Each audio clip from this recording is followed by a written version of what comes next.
Hello प्यारे बच्चों, पिछले वीडियो में हमने देखा था कि हिमांक क्या होता है, हिमांक या अवनमन क्या होता है। ठीक है, अब हम देखेंगे आणविक या मोलर उन्नयन स्थिरांक। के या केवी से रिप्रेजेंट करते हैं इसको हम। किसी द्रव के 100 ग्राम में अवाष्पशील विलय का 1 मोल मिलाने पर उसके क्वथनांक में जितनी वृद्धि होती है उसे मोलर उन्नयन स्थिरांक कहते हैं। ठीक है, क्वथनांक क्या होता है बेटा, हमने पिछले लेक्चर में बताया था कि क्वथनांक क्या होता है, क्वथनांक में उन्नयन क्या होता है। वो लेक्चर आप देख लें तभी मजा आएगा ये पढ़ते हुए। ठीक है, तो ऊष्मागतिकी के नियम से ये डायरेक्ट याद कर लें आप 12th क्लास में। ये फॉर्मूला कहाँ से आया ये प्रूफ नहीं है, बट ये डायरेक्ट याद कर लें आप। ठीक है, k be equal to 0.02 T square upon L, जहाँ टी क्या है द्रव का क्वथनांक है, एल क्या है द्रव में वाष्प की गुप्त ऊष्मा है। ठीक है, अब हम बात करते हैं मोलल उन्नयन स्थिरांक की।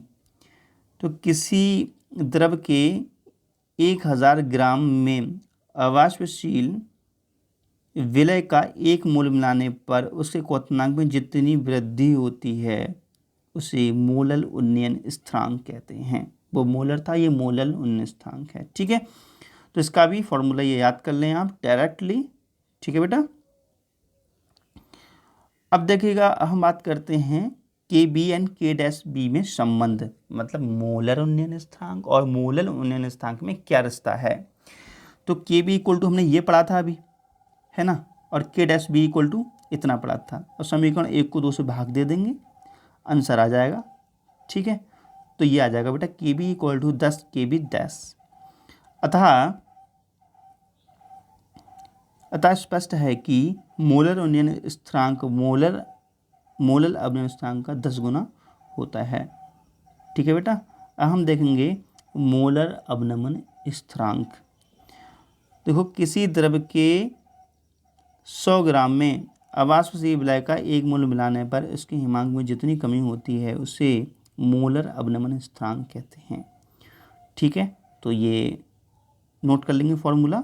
उसका हम देखेंगे मोलर अवनमन स्थिरांक। ठीक है, तो बिल्कुल सेम है भाई।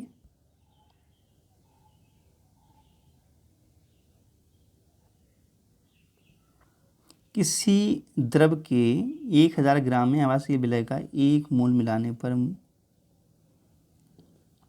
उसके हिमांक में जितनी कमी होती है उसे मोलल अवनमन स्थिरांक कहते हैं। तो ये फॉर्मूला नोट कर लेंगे डायरेक्ट।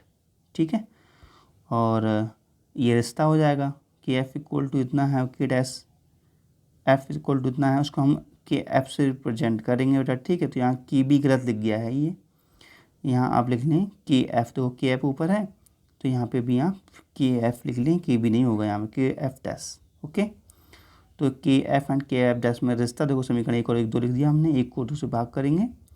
ठीक है, सॉल्व करेंगे तो इतना आ जाएगा। ठीक है, अब हम बात करते हैं क्वथनांक में उन्नयन और मोलल अवनमन, क्वथनांक में उन्नयन तथा मोललता में संबंध क्या है। ठीक है, तो देखो टी बी समानुपाती है